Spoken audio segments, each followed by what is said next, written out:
Hi, good morning. In the United States of America, it's Mother's Day today.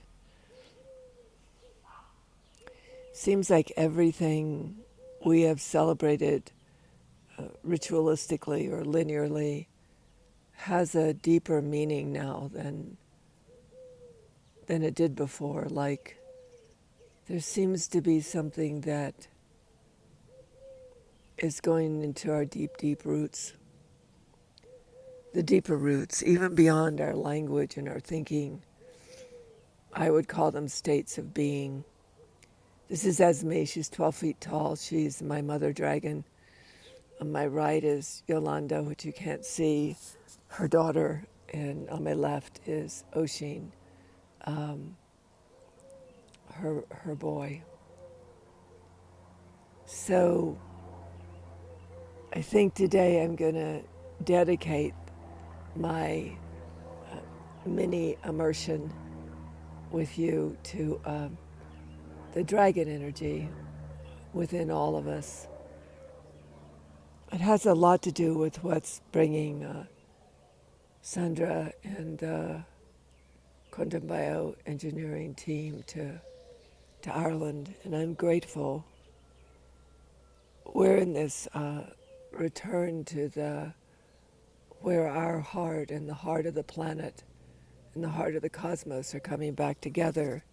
This affects us, and it's good to be aware, to be a participant and to be active in it.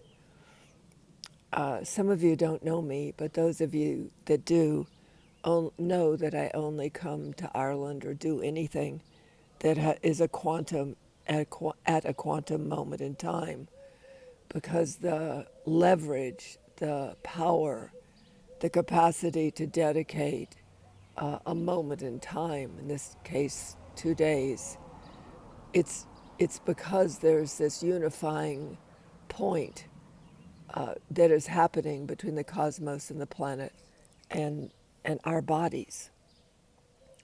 You see, our bodies are the source of immersion. It's our bodies that carry the threads into the earth, into the cosmos. It's our bodies, not our mind. And there's an evolutionary phenomenon going on. And that phenomenon is what evolution means. What bodies will go forward? What kind of bodies? What will the bodies be able to receive, register, support? And they don't really support our trauma-based thinking or our trauma-based realities or our trauma-based emotions or, or perceptions. Nothing's wrong with us. Something happened to humanity a very, very, very long time ago, and Sandra coming to join us, particularly Anne and Siobhan and in Ireland, it's because we have this deep internal sense of self, this logos, and it has a powerful spiritual force. This deep identification that we don't have normally in our everyday lives. It's not how we identify the roles we play. It's not how we identify our who we are in our circumstances. It's this internal logos, this sense of self that has great spiritual power, and when it's blended, returned to areas of the earth that still carry that powerful heart energy of the earth and the cosmos. So in Ireland, what does that mean in storytelling language? It means that it isn't that long ago in your world that your grandfathers and grandmothers, your great greats, your great great greats, that the myths of the direct relationship between human beings in Ireland and the gods and goddesses they were side by side, and the primordial forces of the land and the primordial forces of the waters and the mountains, and these were all active intelligences that were a little raucous, sometimes a lot raucous, I admit, but there was a play to it. There was a playfulness. It was all about being alive, the life, and it's a goddess country. It's a country where that was formed by the intelligences of the goddesses, and I'm going to not try to define goddesses here.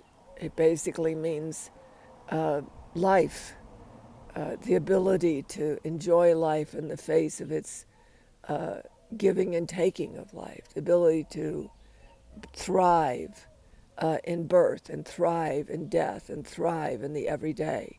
This, you could say, is the foundation of a planetary immersion, is to be able to thrive again internally in our internal logos, as Sandra calls it, what I call our meta self, or the inner power of our true identity in relationship with all life.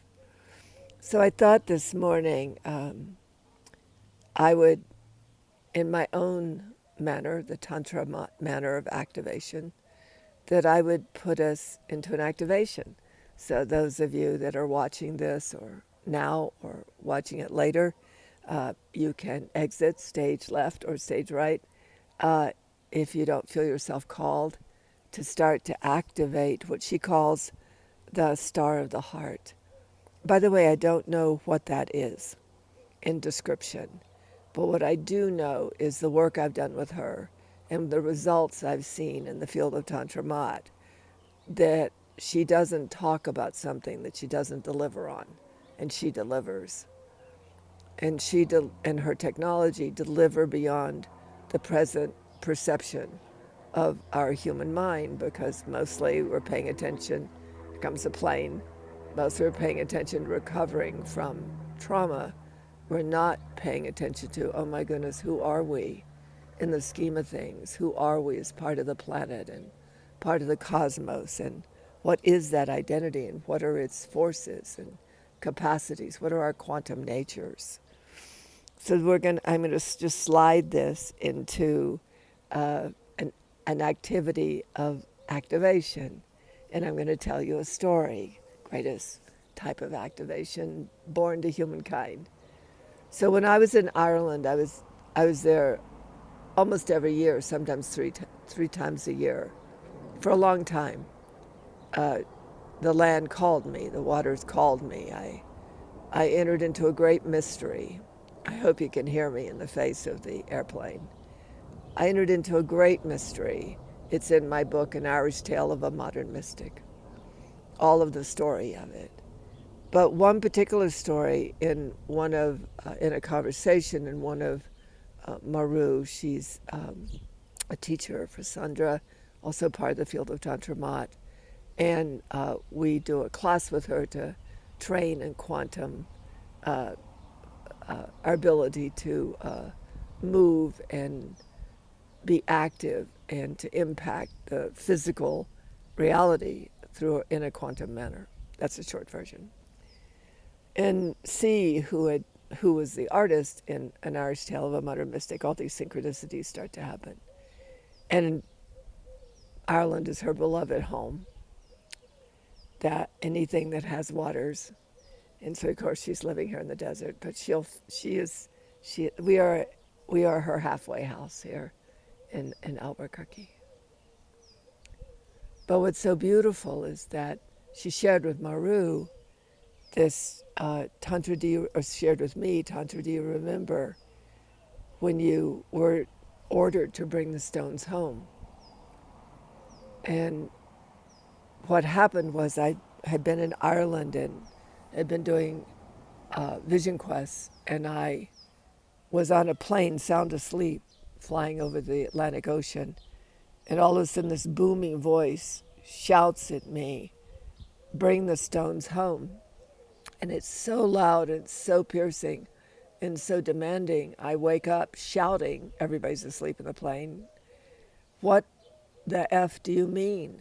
Bring the stones home? Because in my dream state, all I could see was me trying to load one of those stones in a stone circle into the baggage chamber. And at that time, I realized that there was something going on with the human body and the human psyche, because that the stone circles in Ireland and the stones themselves, they last the longest. They live the longest. They're the oldest. They carry igneous memory, built by fire, left over by fire. That they carry, in my world, dragon energy. In not necessarily in Sandra's world, but in mine. And so there was this intense feeling of every time I took people to Ireland on the Vision Quest, or I was working in immersions in Ireland, that we were basically bringing the stones home within ourselves. This ability to be the bedrock, the foundational memory, the foundational remembrance and recall who we are, how we can identify with, what skills and capacities we have access to when we're back in that igneous nature, that bedrock born of fire nature. And they're carved in stone. These are carved in stone. Little did I know that this was something that Sandra paid attention to. And so I got a phone call from Maru, and I want to read you this. She speaks in the quantum bioengineering language because she thinks in quantum manners. But this is what the 24th and 25th are about. An internal summon. Sorry, that's accurate, by the way. Let me say it this way. An internal and international summons to gather in a QBI quantum bioengineering tour to Northern Europe, where we would carry out an individual immersion and planetary evolutionary work to generate the heart's spiritual reticle, that means the webbing into the heart, and to the webbing into the universe and the webbing into the earth. Activation. So I'm going to read that again. So we are coming. I am coming. I'm spending a lot of money to come because of the air flights, but for 2 days, because I plan to be part of that individual immersion and planetary evolutionary work. And I'm there to generate something that, while I don't understand it in my mental description, I do understand the result of it because I've been partnering with her in her work. The heart's spiritual reticle activation. That means activating back this webbing between our heart, it's a body in our body, in our being, the heart of the universe, and the heart of the planet. To turn on the internal logos, this deeper nature we all carry that has nothing to do with these times and has nothing to do with these trauma-based realities that have infested our planet. And its spiritual force. In other words, we will be bonding together, coming together collectively to literally bond with the planet and the cosmos in very active places in Ireland, in the land that have called us. As we go to pick them, then they slide around and something else comes to the surface. And so there's a definite active interaction between the land of Ireland and ourselves. But the spiritual force that is being activated is from the igneous codes from the igneous codes engraved in stone. Bring the stones home.